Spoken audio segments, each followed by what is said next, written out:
नमस्कार।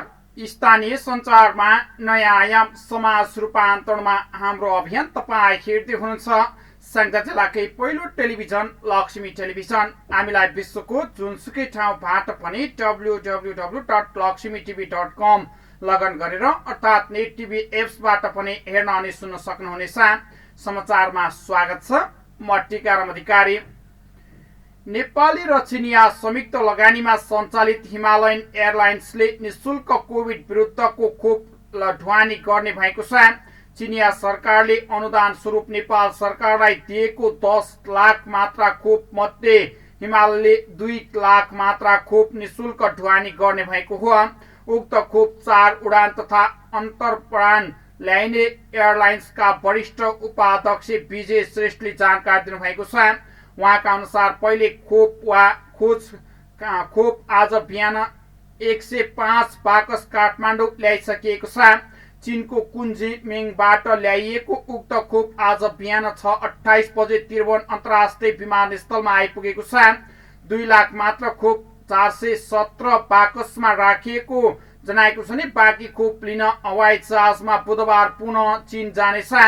4 निशुल्क कार्गो उडान सञ्चालन गर्दा एयरलाइन्सले अमेरिकी डलर 1,92,000 अर्थात् नेपाली रु 2 करोड 25 लाख बराबरको आर्थिक योगदान गर्ने श्रेष्ठले जानकारी दिनुभएको छ। कोभिडको महामारीको सुरुदेखि एयरलाइन्सले नेपाल सरकार र नेपाली जनतालाई सहयोग गर्दै आइरहेको छ। सहयोग स्वरूप यसअघि एयरलाइन्सले सरकारको कोभिड-19 नियन्त्रण कोषमा 1 करोड जम्मा गरेको थियो। यस्तै आमदा हस्पिटल, दमक, लुम्बिनी प्रादेशिक स्तरीय गुल्मीको विपद व्यवस्थापन केन्द्र सहित गङ्गालाल राष्ट्रिय हृदय केन्द्र, राष्ट्रिय ट्रमा सेन्टर, मनमोहन मेमोरियल सामुदायिक हस्पिटल लगायत संस्थाहरूलाई एयरलाइन्सले पिपिआर वा विभिन्न परीक्षणका सामग्री, मेसिन, टर्बोल, भेन्टिलेटर, इन्टरफ्राइटेड थर्मामिटर, पिपी आदि सहयोग गर्दै आइरहेको छ।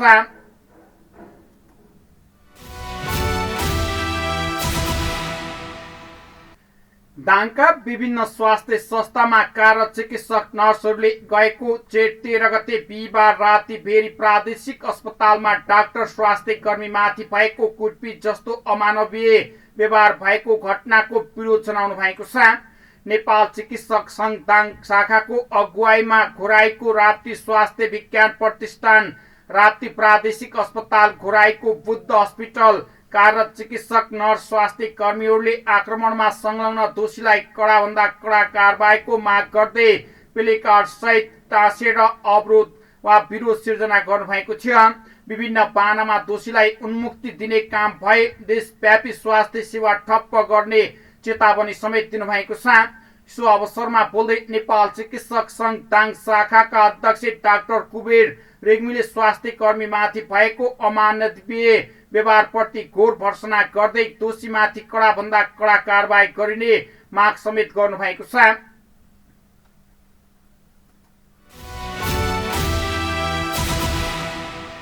नेपाल सरकारले 66वटा जिल्लाका आधारभूत विद्यालयहरूमा प्रोल्याङ इन्टरनेट पुर्याउने भएको छ। ग्रामीण दूरसञ्चार विकास कोषको रकम प्रयोग गरी ती विद्यालयमा इन्टरनेट सेवा जडान तथा सञ्चालनको तयारी थालिएको छ। नेपाल दूरसञ्चार प्राधिकरणले आज एक सूचना जारी गर्दै ती जिल्लाका स्थानीय तहलाई समझदारी पत्रमा हस्ताक्षर गर्न आग्रह गर्नुभएको छ। सूचना अनुसार विनाशकारी गोर्खा भूकम्पबाट अति प्रभावित काभ्रे, पलाञ्चोक, सिन्धुपाल्चोक, रसुवा, कुवा, नुवाकोट, दोलखा, सिन्धुली, रामेछाप, ओखलढुङ्गा, काठमाडौँ उपत्यकाका काठमाडौँ, ललितपुर, भक्तपुर बाहेकका जिल्लामा सबै आधारभूत विद्यालयमा इन्टरनेट जडान हुने जनाइएको छ। सूचनामा 15 दिनभित्र समझदारी पत्रमा हस्ताक्षर गरिने भएको छ।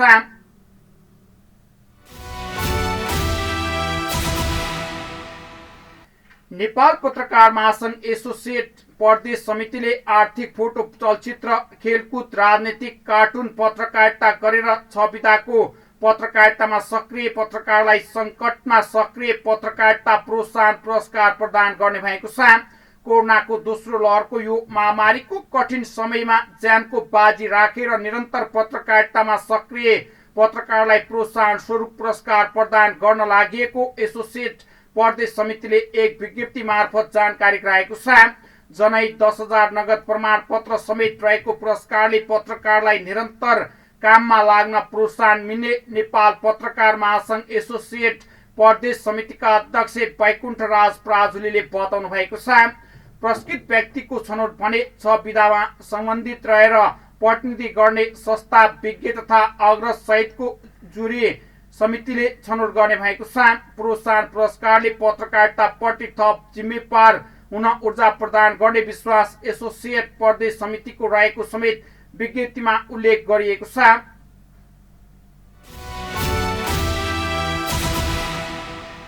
गुल्मीको इस्मा गाउँपालिका 4 निवासी कमला घट्टीलाई रोगले भन्दा पनि भोकले मरिन्छ कि भन्ने चिन्ता लाग्न थालेको छ।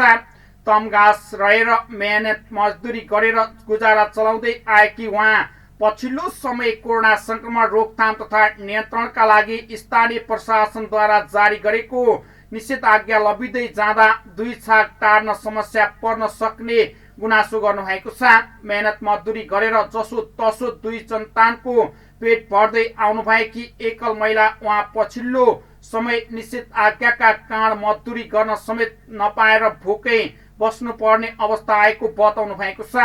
दोकानले उधारो दिन छाडे उहाँले भन्नुभयो, भोक टार्ने उपाय नै छैन। इस्मा गाउँपालिका 2 राजचोर घर भएकी राधिका मुखिया पनि त्यस्तै समस्याबाट पीडित हुनुहुन्छ। पतिले ज्याला मजदुरी गरेकै भरमा 2 छाक टार्दै आएकोमा निषेधाज्ञाका कारण अहिले काम पाउन नसकिएको उहाँको भनाइरहेको छ।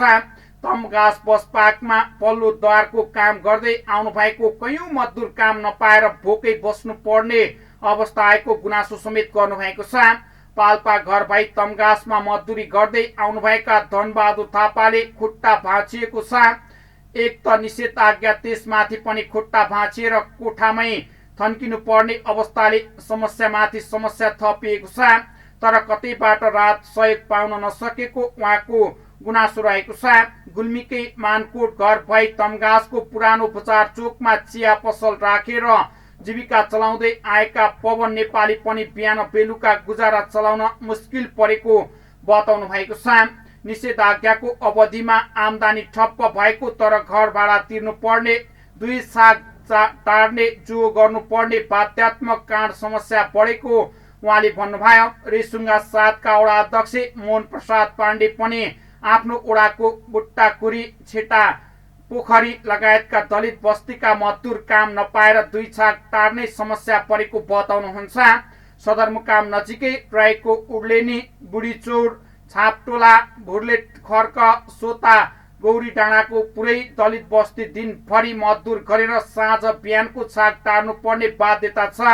तर निषेधाज्ञाका कारण उहाँहरूको मेहनत मजदुरी गर्ने नपाएका कारण पनि घरमा चुलो बलेको छैन भन्ने बारे स्थानीय प्रशासन र तिनै तहका सरकार बेखबर रहनु भएको छ।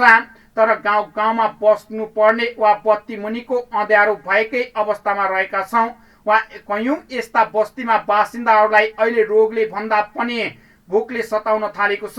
आफ्नो हात पाखुरा बजाएर परिवारको पेट भर्न सक्ने क्षमता राख्नेहरू पनि निषेधाज्ञाका कारण घरभित्र सीमित रहन विवश हुनुहुन्छ।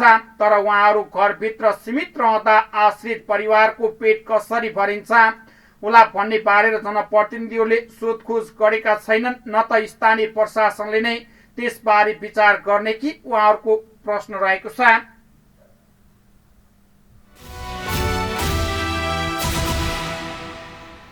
यति बेला विश्व कोभिड-19 को दोस्रो भेरिएन्टको महामारीसँग जुधिरहेको छ। महामारीको यो विषम परिस्थितिमा अध्यादेश जारी गरी आगामी आर्थिक वर्ष 2078-79 को बजेट सार्वजनिक गरिएको छ। चालू आर्थिक वर्षको तुलनामा बजेटको आकारमा वृद्धि गरी 16 खर्ब 47 अर्ब 57 करोड पुर्याएको छ भने राजस्वबाट 10 खर्ब 24 अर्ब 90 करोड संकलन गर्ने अनुमान तथा थप अपुग रकम विदेशी अनुदान तथा आन्तरिक एवं बाह्य ऋणबाट जुटाइने भएको छ भने विशेष परिस्थितिमा आएको बजेट भए पनि बजेट सन्तुलित सबै क्षेत्रलाई समेटिएको जनमुखी एवं व्यवसाय एवं उद्योग मैत्री रहेको देखिएको नेपाल वाणिज्य संघका केन्द्रीय सदस्य एवं वालिङ उद्योग वाणिज्य संघका अध्यक्ष शोभाकान्त पौडेलले बताउनु भएको छ। बजेटले महामारी नियन्त्रण एवं रोकथामका लागि हाल भइरहेको नेपालको स्वास्थ्य प्रणालीमा व्यापक सुधार गर्न खोजेको देखिएको छ। यसका लागि आधुनिक प्रविधि मैत्री अस्पताल निर्माणदेखि पूर्वाधार विकासमा विशेष ध्यान दिँदै छिट्टै नै सबै नेपाली निशुल्क कोभिड भ्याक्सिनको व्यवस्था, प्रतिबद्ध एवं विभिन्न ठाउँमा अक्सिजन प्लान्टको स्थापना लगायतका विषयलाई बजेटले प्राथमिकतामा राख्नुका साथै स्वास्थ्य र उपचारसँग सम्बन्धित क्षेत्रमा प्रशस्त छुट सुविधा प्रदान गरिएको समेत बताउनु भएको छ। सामाजिक सुरक्षाका थुप्रै विषयहरू, वृद्ध भत्तामा वृद्धि, पत्रकारलाई निशुल्क उपचार, एक विद्यालय एक स्वास्थ्य कर्मी, महिलाहरूको पाठ्यघर एवं स्तन क्यान्सरको निशुल्क परीक्षण लगायत विद्यार्थी, युवा कर्मचारी सुरक्षा निकाय, किसान केन्द्रित थुप्रै कार्यक्रमहरू समावेश गरिएको र यसै गरी शिक्षा, खानेपानी, कृषि, सञ्चार क्षेत्र, खेलकुद जस्ता विषयमा पनि स्पष्ट खाका बजेटमा देखिएको नेपाल उद्योग वाणिज्य संघका केन्द्रीय सदस्य शोभाकान्त पौडेलले बताउनु भएको छ। पूर्वाधार विकास, सडक, रेल मार्ग, विमानस्थल, द्रुत मार्ग, सुरुङ मार्ग, विद्युत उत्पादन तथा प्रसारण जस्ता विषयहरूलाई पनि प्राथमिकताका साथ प्रस्तुत गरिएको छ। अहिलेको बजेटबाट निजी क्षेत्र पनि उत्साहित भएको छ। निजी क्षेत्रका धेरै समस्याहरू छन्।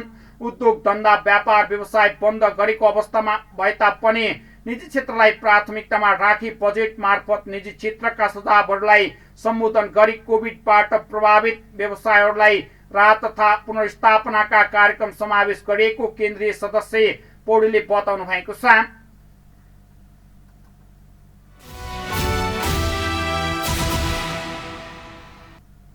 स्याङ्जामा मंगलबार थप 35 जनामा कोरोना पुष्टि भएको छ। त्यसै गरी 3 जना संक्रमितको उपचारको क्रममा निधन भएको छ भने पछिल्लो 24 घण्टामा संक्रमणबाट गल्याङ नगरपालिका, अर्जुन चौपारी र कालीगण्डकी गाउँपालिकाका एक जना गरी 3 जना कोरोना संक्रमितको उपचारको क्रममा निधन भएको छ। गण्डकी प्रदेश कोरोना नियन्त्रण तथा रोकथाम कार्यक्रम प्रवक्ता एवं निर्देशक विनोद बिन्दु शर्माका अनुसार गल्याङ नगरपालिका वडा नम्बर 8 का 52 वर्षीय कोरोना संक्रमित पुरुषको लुम्बिनी मेडिकल कलेज पाल्पामा निधन भएको छ। त्यसै गरी अर्जुन चौपारी गाउँपालिका 5 का 86 वर्षीय कोरोना संक्रमित पुरुषको उपचारको क्रममा आर्मी अस्पताल पोखरामा निधन भएको छ। निर्देशक शर्माको अनुसार कालीगण्डकी गाउँपालिका 7 का 62 वर्षीय कोरोना संक्रमित महिलाको उपचारको क्रममा गण्डकी मेडिकल कलेज पोखरामा निधन भएको छ। त्यसै गरी पछिल्लो 24 घण्टामा जिल्लाका 18 पुरुष र 17 महिला गरी 35 जनामा कोरोना संक्रमण पुष्टि भएको छ।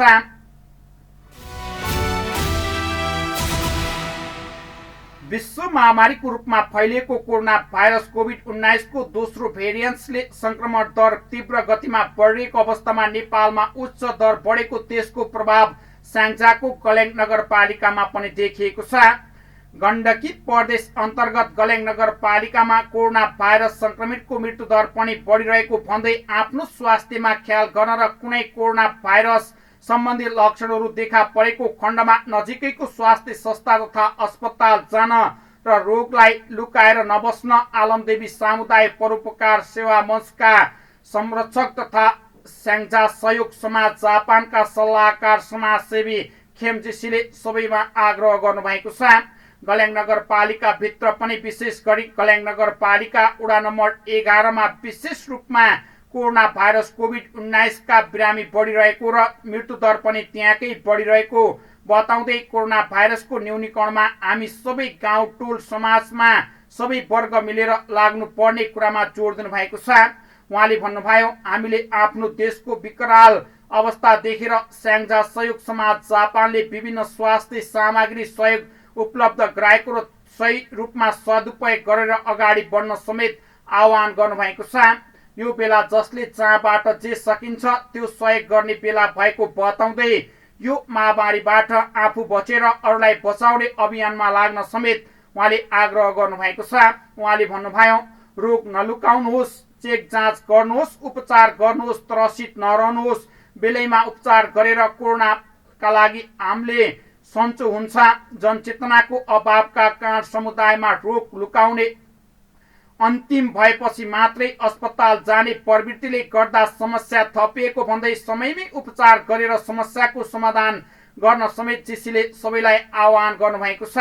उहाँले भन्नुभयो, स्थानीय सरकार, प्रदेश सरकार, सङ्घ सरकार, 3 उच्च तहको सरकार कोरोना भाइरसका बिरामीको उपचारका लागि प्रभावकारी कार्य गरेर अगाडि बढ्न समेत उहाँले सुझाव दिनुभएको छ। तपाईँ हेर्दै हुनुहुन्थ्यो लक्ष्मी टेलिभिजन। अर्को समाचारमा पुनः उसने बाचा गर्दै अहिलेलाई भने समाचार युनिटबाट बिदा हुन चाहन्छौँ। तपाईँ भने हेर्दै गर्नुहोला लक्ष्मी टेलिभिजन। नमस्कार।